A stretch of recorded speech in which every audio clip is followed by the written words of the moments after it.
One, two, 1, 2, 3, 4.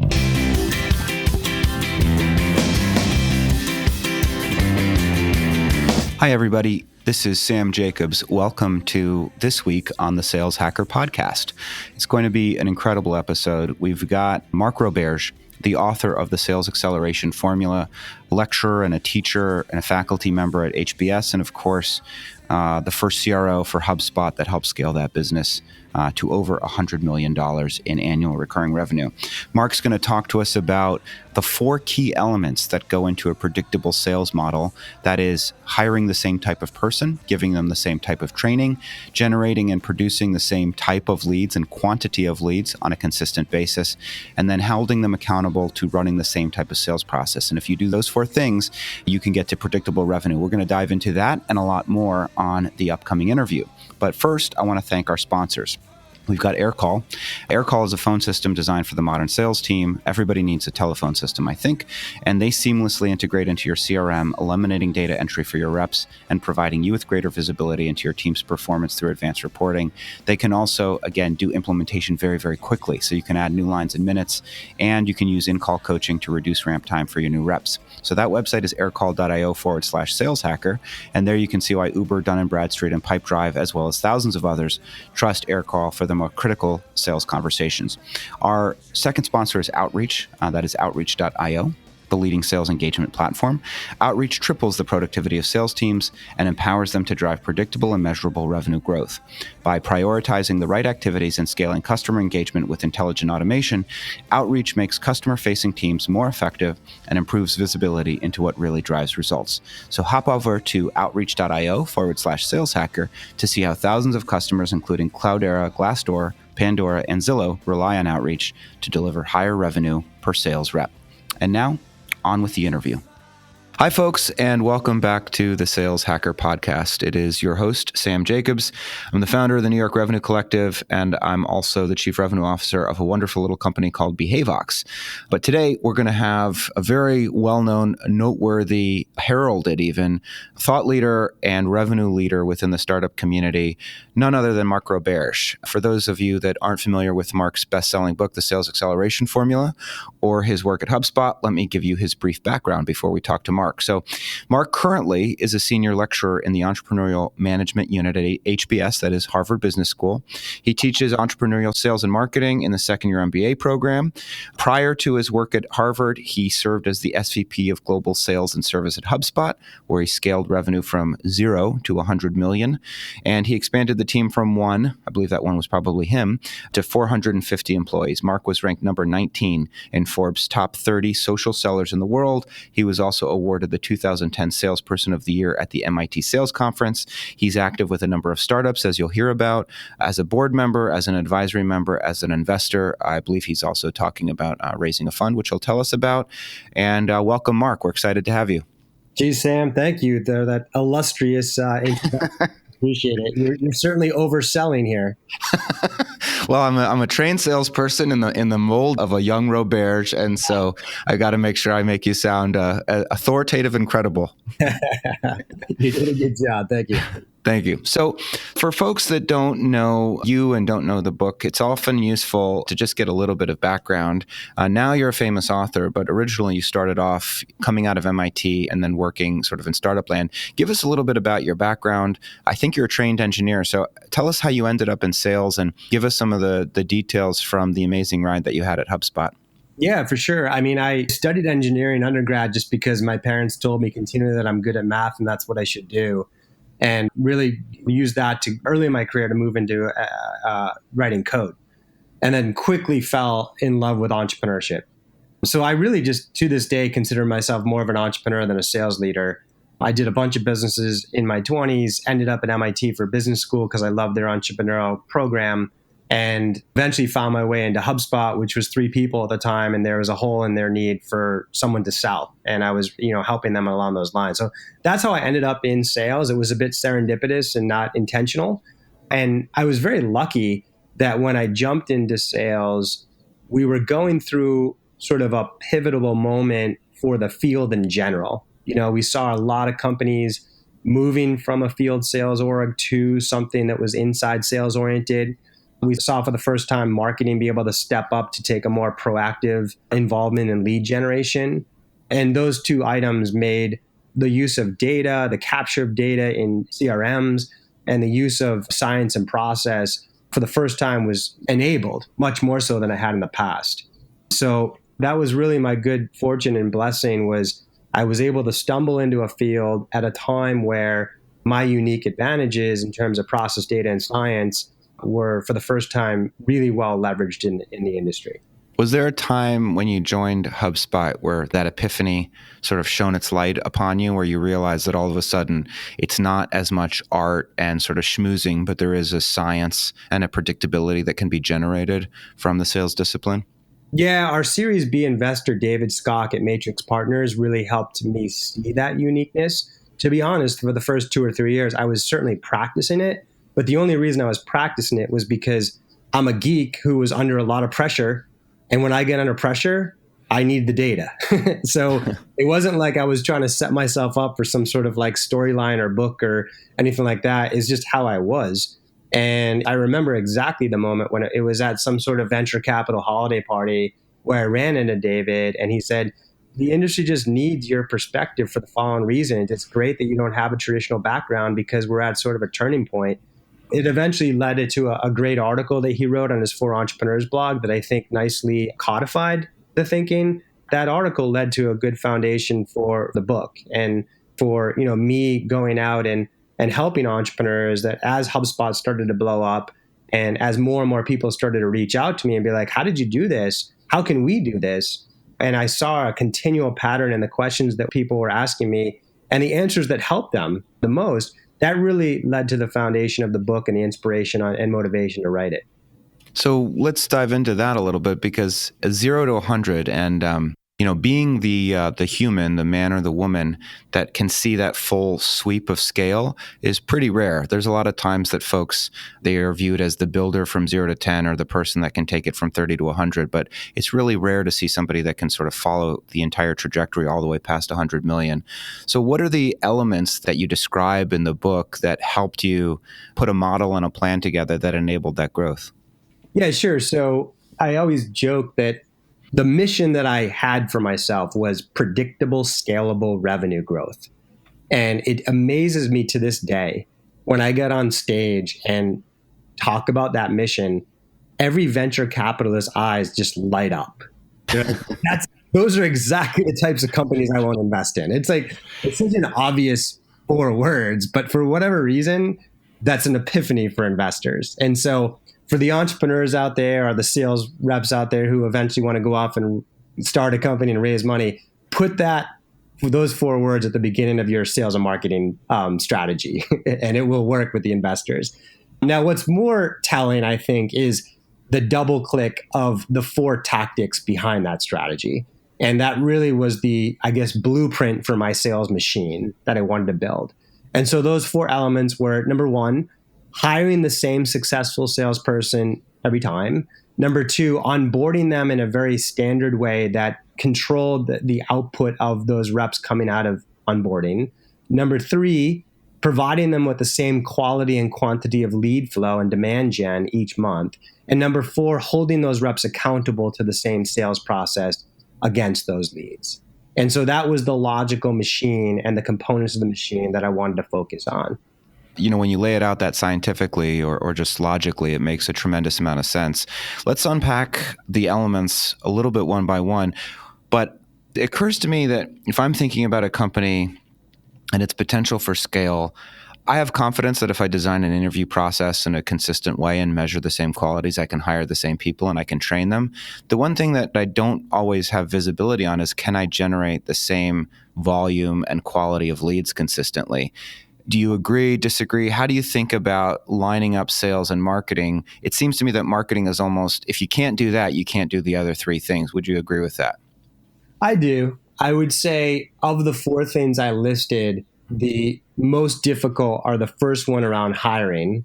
Even with the detailed discipline that I brought to that, after hundreds of hires, I still got it wrong like 10 to 20% of the time. It's just really hard. And then I think to your point, Sam, the demand gen, the scalable demand gen, it's just a continual battle. Because even when you figure out one channel, they all have ceilings on them and they all run out of steam or just can't scale to the revenue growth goals that you have. So it definitely is a continual struggle and something that needs to be worked on. When you're thinking about hiring the same type of person, walk us through the evolution of the HubSpot interview process, or because I think a lot of people struggle with what is the ideal profile of a seller. How did you define that? What is your ideal profile? And what is the interview process or the grading mechanism that you used to confirm to yourself that you're hiring the same type of person? Yeah, absolutely. I mean, so I'd have to go back to the first year, probably around the eighth hire that I made. And I had convinced the number one seller at a large public company in the Boston area to quit and join our company. And at the time, we were still like 20 people in a garage across the street from MIT. And I was just like, this is amazing. I mean, this is literally the top seller of an 800-person sales team. I can't wait for them to join our company and just teach us how to sell. It amazed me that months after the hire, that seller was not our best seller. I mean, they weren't the worst, but they weren't the best. And I was like, are you kidding me? We're 20 hacks over here. And this person who year after year was the top seller of 800 reps does not evolve to be our best seller. And that like really redirected my thinking on this whole like hiring formula and process was, as I took a step back and reflected, I was like, wow, wait a minute. The context from where they sold, where the company was literally running Super Bowl ads, everyone in the country knew the brand. They knew exactly what that person was selling. It took a few minutes to just decide if there was a fit or not. That couldn't have been more different than the HubSpot sales context at the time, where no one knew what the heck we were. No one even knew what inbound marketing was. It took a long time to describe it, how it worked. And you could imagine that the seller that would succeed in that public company context, the optimal seller, would be way different than the optimal seller in the HubSpot context.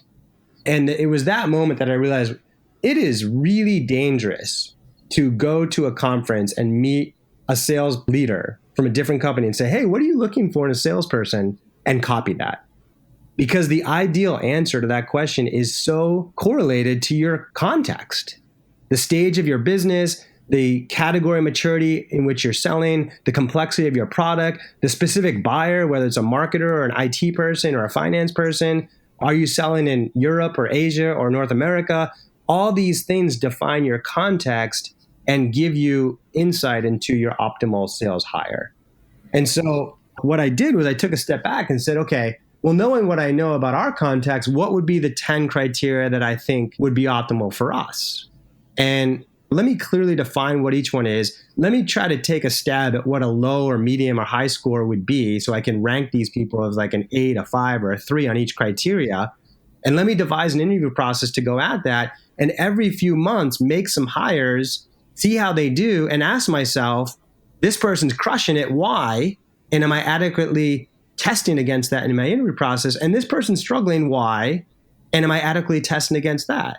And just set up a learning environment that's unique to us and over time hone in on the ideal profile. And so I just continued to do that. And it wasn't long before I had enough data points to actually geek out and run a regression analysis and try to put some stats behind this.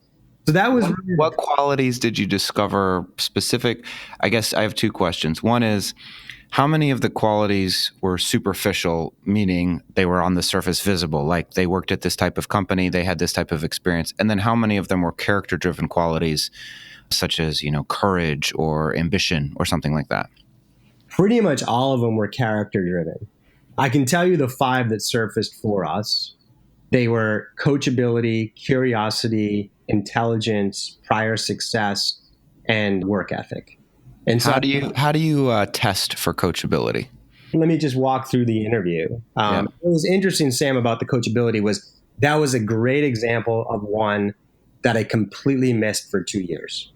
It was not in my opening thesis, and it took me reflecting time and time again of people who were great sellers who came in and I thought were going to be a home run and didn't. And I just had to see the pattern, and eventually that one rose to the top.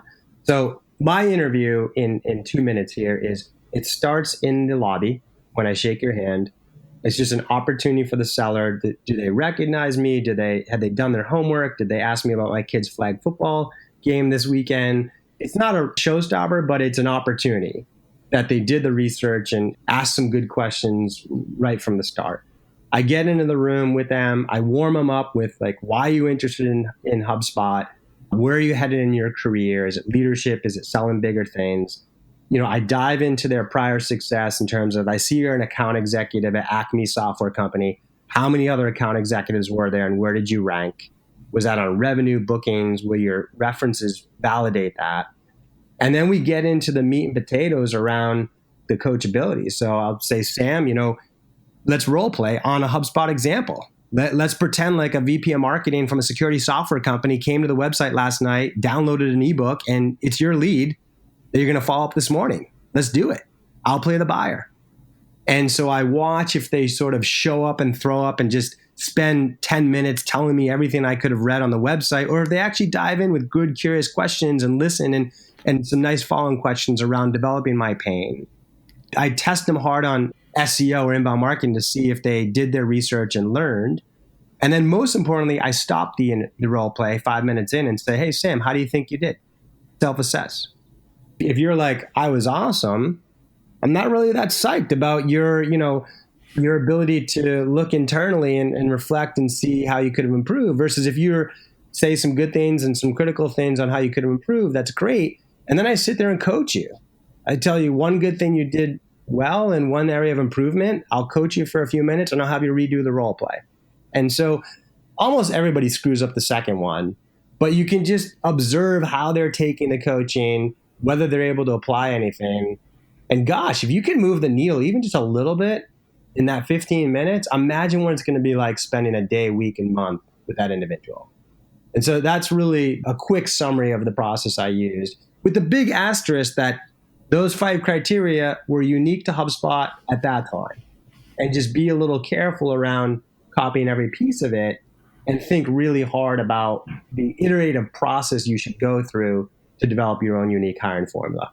I think it's good advice. I think not to undermine that last part of your statement, but I think coachability is pretty universally. I think coachability and curiosity, and then correspondingly empathy, are just natural, broad traits that are going to determine success for a lot of folks. I do, especially the people on this podcast, like in startups and in B2B context. Absolutely. I agree. Yeah. So moving on to training them and onboarding them in the same way, I've had the unique pleasure of spending some time with Andrew Quinn. How early did you invest in a separate training and enablement, however you want to call it, but somebody that was not, that whose only role was to train the new class of reps and then to make sure that they onboarded in the right way according to the ramp model that you determined? Yeah, and Quinn was my individual, and he's a rock star, and I couldn't have done half the stuff we did without him. He was amazing. Such a blessed find for me. There were 3 what I'd call non-quota carrying overhead roles that I think are critical in setting up your team, that you have to at some point make a decision when you're going to do it and make a case to your head of sales, your CEO or whoever to spend. The 3 roles are recruiting, training, and operations. Those are critical roles to, metrics. I went after recruiting first, just because it was like I thought that was the more difficult one to be able to go after passive candidates. The onboarding was second, and the operations was third. All of them, the recruiting probably happened in year 1, training probably in year 2, and operations probably quickly following. I don't know in hindsight if I would change that order. Geez, that's a tough one because they're all critical. But that was really around the time when I was doing it. I had to just, when you're an entrepreneur and you're starting out, you got to do the 8 hours a week. So you got to fill in the gaps. And I was able to put together a reasonable training curriculum on my own. It was at least a B- and got us by. And I remember Halligan was tough on me and made me earn the right to make those hires and kind of cut deals of like I had a certain revenue attainment rate that I could make the hire. So that was roughly when we put it in place. Makes sense. And I guess a few more questions on that. Was the training and enablement person, I guess that's year 2, but at some point, did you feel pressure to put a quota-carrying person into head of training, or did you find a specific skill set and that was different than somebody that you were taking off the sales floor when you put them into that enablement role? Yeah, I tried external all the time. I don't think it's a bad call to go with someone internally, but that's a tough shift. Number one, you're pretty early on and you have to take a top performer out, which is tough. And the other thing is I'm not sure I see a huge overlap between my top performers and the skill I'm looking for in that trainer. Because the top performers typically are, they're very motivated by money per se, be a little aggressive. Oftentimes they're not necessarily the best teacher. So it's a really hard hire because you need to find someone that certainly understands, has probably even done it themselves on the front line, but is more motivated by the coaching and teaching and is actually quite good at it. So I was lucky with Quinn. I mean, he had a multi-decade career in selling, but he's just found that, like, you know what? I don't like it as much. I don't like the pressure of carrying quota. I don't like being on the road. I love coaching reps, and I'm damn good at it. And so I just got lucky. And maybe that is a little bit of a blueprint on what you could look for, is there are people who have evolved in their career and, don't want to be out there selling $1 million deals and chasing quote every quarter. And they're quite skilled at the craft of selling and teaching the craft of selling. And that's what I found with Quinn.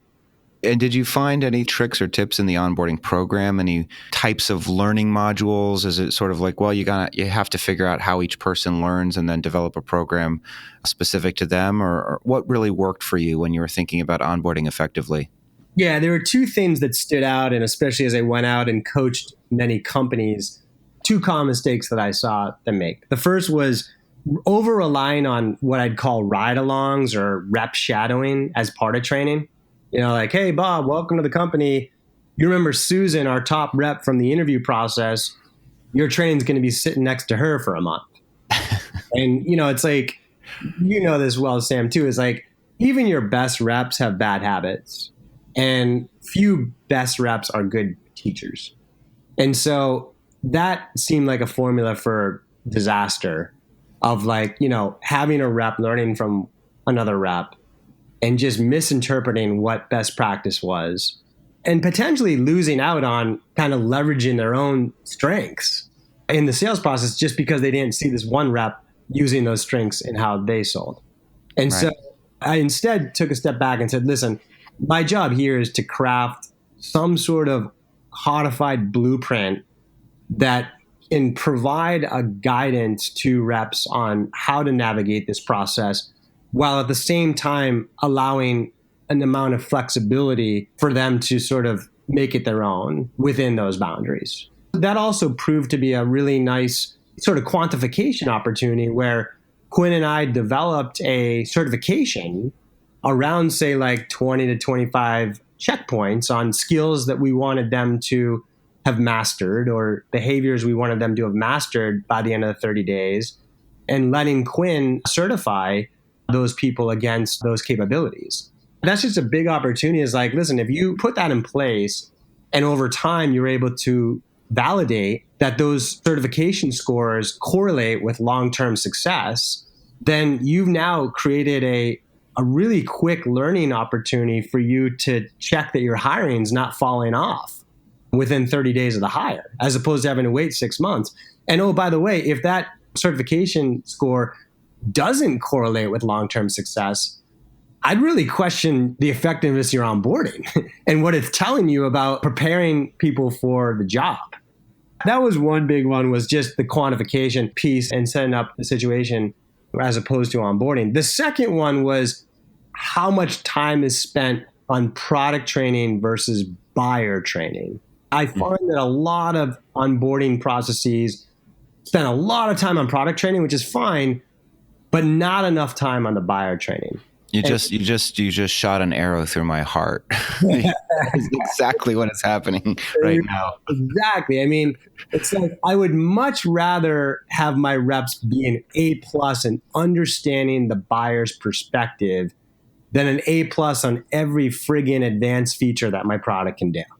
I mean, the way we did it was every single rep spent most of their time in training, creating their own blog, using HubSpot, creating a social media following, ranking in Google, setting up an email nurturing campaign, building landing pages, doing the job of the buyer they would eventually sell to, feeling that pain, building confidence that the techniques worked, and then they were just such a more powerful seller when they get out there. That was the other piece, was just an underinvestment in weight in buyer training versus product training. I think that is that's worth the price of admission for this podcast, just to put a stamp on that. We can spend a lot of time talking about the right type of lead and some of the mechanisms that you use to align sales and marketing. But for this audience, I also think it's important to dive into a little bit of process. So, you were at some point you were not. At some point you had experience as a sales manager and salesperson just by dint of the fact that you had been there for a while. But did you copy and embrace, did you read a bunch of books and say, okay, we're going to do sort of Miller-Hyman? Or how did you work out what is the sales process appropriate for HubSpot and what are the key elements of it? Yeah, I did go out and take meetings with the salespeople and executives at Miller-Hyman and Sandler and Huthwaite and all those places. And I learned a lot from reading about their methodologies and talking to their people. They're just experts at the craft. The only beef that I had with it was because they were trying to build scalable businesses, they had sort of a off-the-shelf methodology. And as I looked at them, I was like, half of that really applies to us and will be helpful, but the other half is just going to confuse my reps. Can I just take this piece? And there wasn't a lot of configurability and customizability and flexibility along those lines. And so because of that, I just never took the plunge and committed to one. But I did leverage all those discussions to build out our own. So I think that gets back to just a theme that I think you're probably hearing through this process that I really believe as a philosophical belief in sales is so much of this is context driven. And so much of this is just understanding what is unique about your context and building everything from who you hire to how you compensate to the sales playbook and process you develop to the type of demand generation you decide to invest and execute in around that context. And so that's essentially what I did was, took the bits and pieces that were highly applicable and built out our playbook from scratch. One of the things that I think about as I read the book and as I listen to you speak is time. And, if you're going to figure out what is the ideal hiring profile for somebody, to your point, you need to establish what your scientific method, you establish the hypothesis on what you think the qualities are. But then you need time. You need time to evaluate whether you were right or not and then adjust. And that takes time. And so, that can be months, that can be 6, 9, 12 months. How did you deal with it sounds like, as the company was growing, there was a certain amount of information that you knew and a certain amount of information that you were testing for, but didn't yet have data around. How did you deal with that ambiguity? Was that a problem or an issue, or was it just something that, it is what it is? Yeah, it's a huge problem. As an entrepreneur, we're constantly trying to figure out how can I learn faster and more accurately with less time and less money? You have to constantly be asking yourself that. And Sam, you're poking at one of the more difficult areas where just that learning curve around hiring, it's so hard because honestly, I did not know whether a rep was going to work out until 9 months in, even years into it, where my managers would be like, listen, that hire I made, bad hire. Then it's not working out. And then a year later, they're one of our top reps. That happens all the time. Happens all the time. And so I don't know what to say there. It freaked me out. What freaks me out most is I just don't know for such a long period of time. The only thing that I kind of was able to get insight on was I would tell those managers, okay, do this for me. Go in and be very prescriptive about what the specific skill you want to work on and develop with them that you think will be most helpful to them. Craft a great coaching exercise around that skill and around the learning preferences that you perceive from that rep. And just work on them for 2 or 3 weeks on it. And then let's ask ourselves, did they improve? And was the improvement sustained? And so if either answers are no to those questions, then we'll probably need to move on this and it's not working out. But if we are able to improve them and sustain it, it might take longer, but I think we'll get there over time. And so that was the only early indicator that I could see that helped me learn fast. Yeah, which speaks to the coachability point, which is if you can sense some coachability early in the interview process and, not to put too fine a point on it, but if they're not dumb, if they're smart and they're coachable, then there's probably upside potential. So Mark, you were at HubSpot for all those years. You got them past 100 million, and then ultimately you moved on to HBS. So tell us a little bit about some of the new work that you're doing. I think you mentioned to me that you're working on some new concepts. Talk to us a little bit about that. I'm sure they're interesting, and I'm sure you're leveraging some of the recent conversations and interactions that you've had. Yeah, so just really blessed that this opportunity came my way. I mean, as you can imagine, what's happened in business schools is there's a huge appetite these days for entrepreneurship, maybe away from banking a little bit since the '08 crisis. And because of that, many schools are trying to diversify their faculty and offerings align with entrepreneurial tasks, selling being one of them. So HBS is just a phenomenal opportunity for me, not just to build out the sales curriculum there, but also because so many business schools look to them for the curriculum they'd like to teach at their school. It's just a great opportunity for me to influence how selling is taught at many schools across the world.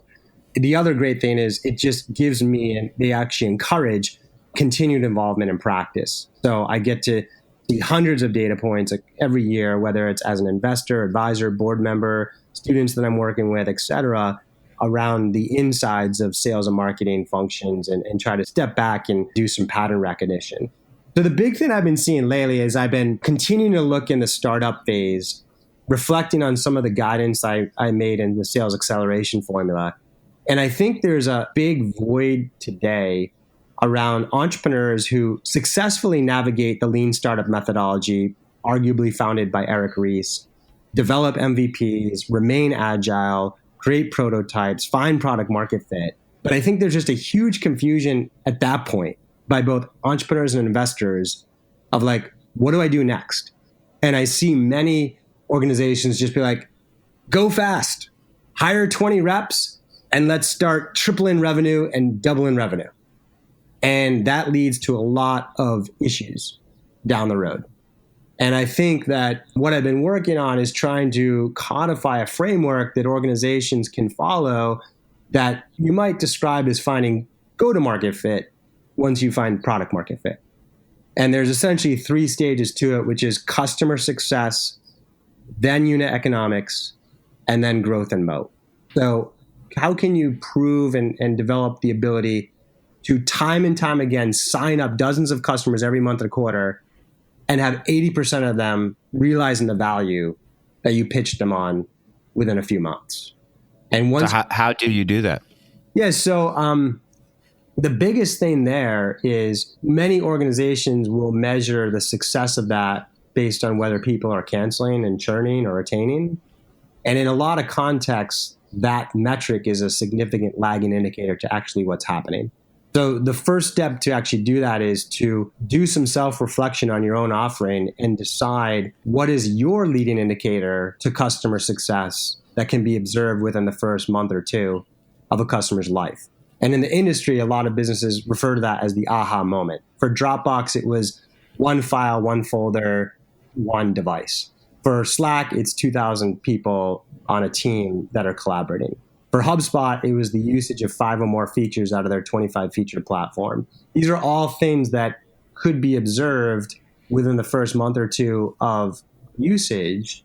And once that's identified, measure the heck out of it every month to see that you're getting better, and run a bunch of experiments on how to get better, which range from the customers you choose to sign up, the expectations you set during the sales process, the onboarding techniques that you use to onboard them, and any sort of product enhancements, whether it's in-app messaging or ease of use on the UX, to help customers get to that metric fast enough. So just not enough organizations, they skip that step and jump to measuring, revenue, top line revenue as their key to success. And I just think that's an easy metric to go after and completely band-aid an enormous deficiency of creating customer value. I don't disagree with you at all. In fact, I'm reminded, I think the Salesforce one was, do they build a dashboard? Right. Yeah, their aha moment. So that's where you need to focus first. And then you can move on to unit economics once you've nailed that. And unit economics at that stage, that's when things like your comp plan design, your pricing model, scalable demand gen tactics really become critical. But I wouldn't recommend working on those in the first phase. And so this model provides a clearer picture of the milestones we need to go through and what aspects of the sales machine development matter most at each stage. Tell us about the key parts of sort of the last stage, which is growth and moat. And, obviously I know what you're talking about when you say moat, but a lot of people might not. So walk us through what the concept of a moat means for a business. Sure. So it's a barrier to entry. And as I reflect on different businesses that I've met over the last couple of years that got to 10 million, got to 20 million, and then completely flatlined, a lot of times it was because of a lack of moat development. And so what that means is, great, you figured out customer value. You found product market fit. You're doing it in a profitable way with great unit economics. You're scaling fast, doubling revenue every year. Guess what? Copycats are coming. So you got to ask yourself, if two really smart engineers from Google quit their job and raised $10 million from Sequoia and built exactly what you have, why do new prospects still buy what you have and not what they have? Especially if they sell it cheaper. And so, it's a difficult thing to do, but it could be anything from a network effect to benchmarking features that you provide to even like in HubSpot's case, like the creation of a category, inbound marketing, and the association that we were the best and you should come with us. There's just ways to develop that barrier to entry that are very difficult for people to copy, and it serves as a sustainable advantage. And I put it last just because sometimes the growth contributes to that moat. And at the same time, it's advisable to take time to build the moat, even if it comes at the sacrifice of accelerated growth. So if I had to choose, if I'm talking to a company, they're like, yeah, we can triple our revenue this year, or we can double our revenue, but take the R&D cycles and time to develop a moat around it, I would choose the latter.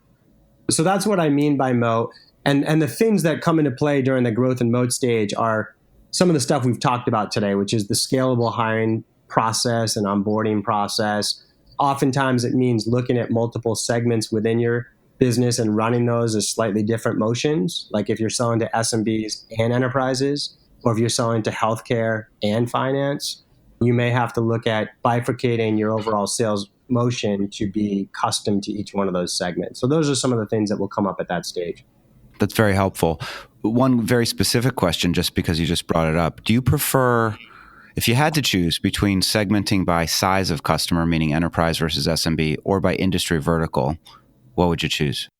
Yeah, again, context is king. It's such an interesting question, Sam, that it was the fifth case that I wrote at HBS about a great company down in New York called View the Space, VTS.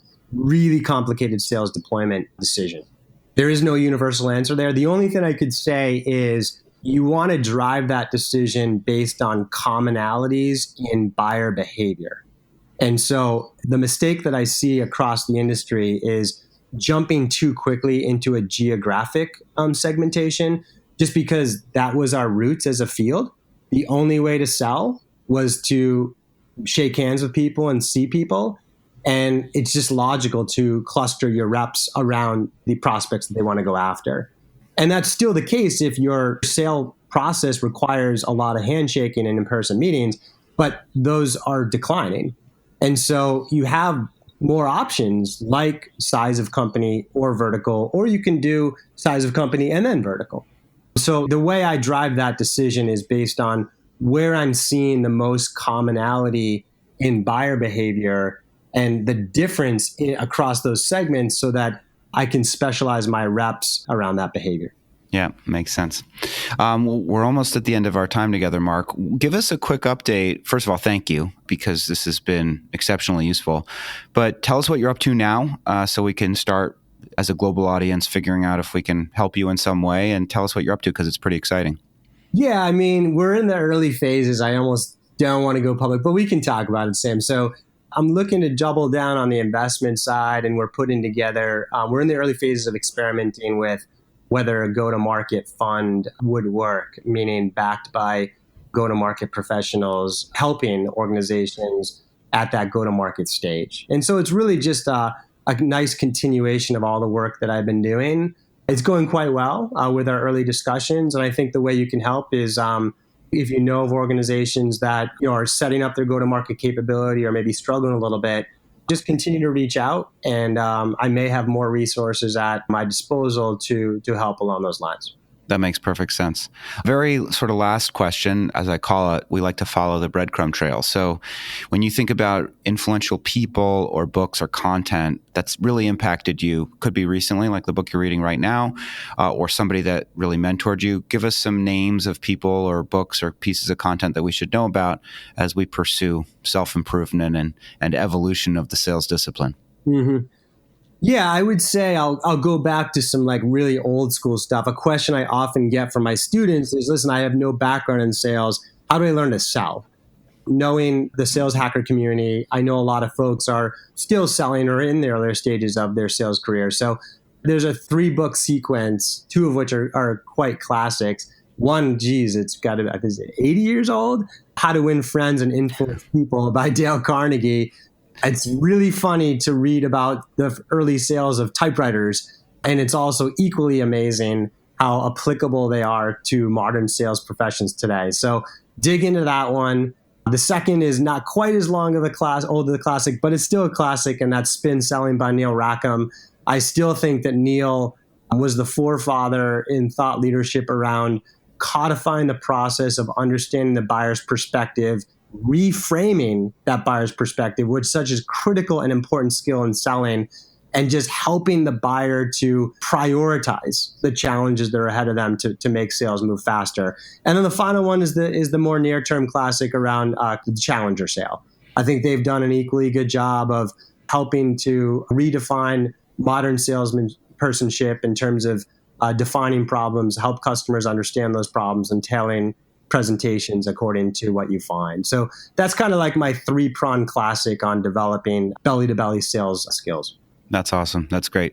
Last question, and thank you again so much for joining us. If folks want to reach out to you, for example, if they've got ideas about companies that need go-to-market assistance, or they just want to ping you, are you open to that? Is there a channel that you prefer? Do you prefer LinkedIn? Do you prefer email? How, and is that okay? Absolutely. I mean, it's how I stay in touch with the industry. I make as much time as possible to help. So 2 ways are LinkedIn is great, or on my faculty page at HBS, we can just Google my name and HBS. There's an email, a button there. You can send me a note there. That's awesome. Mark, thanks so much for your time. It was great speaking with you. Thank you, Sam.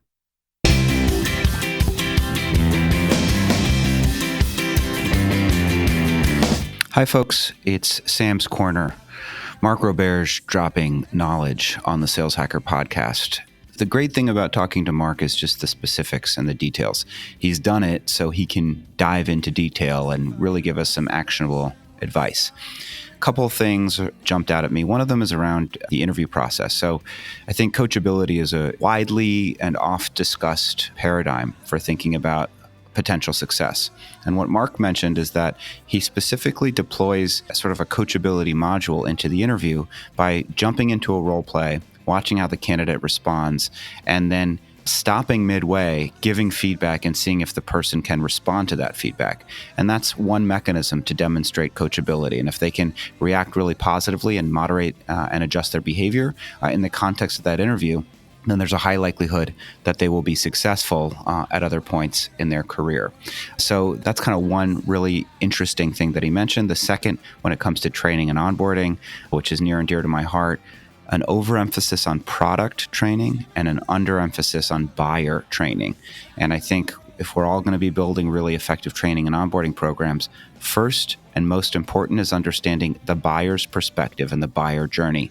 Empathy, understanding where they come from, what their motivations are. Let's spend a lot of time teaching our teams about how the buyer thinks, what they do day to day, and what their key pain points are, and also teach about the complexities of the product and how it works.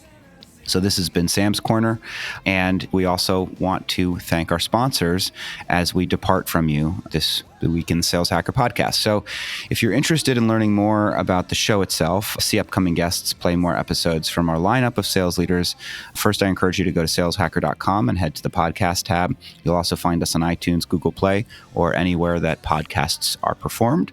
If you enjoyed this episode, share it with your peers on LinkedIn, Twitter, or elsewhere. And if you want to get in touch with me, you can always find me on Twitter at Sam F. Jacobs or on LinkedIn at linkedin.com/in/Sam F. Jacobs. Professional correspondence, probably better on LinkedIn. Twitter has more potentially offensive ramblings.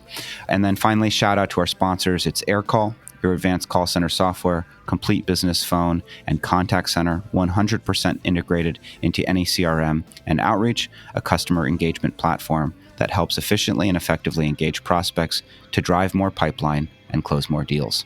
I will see you next time.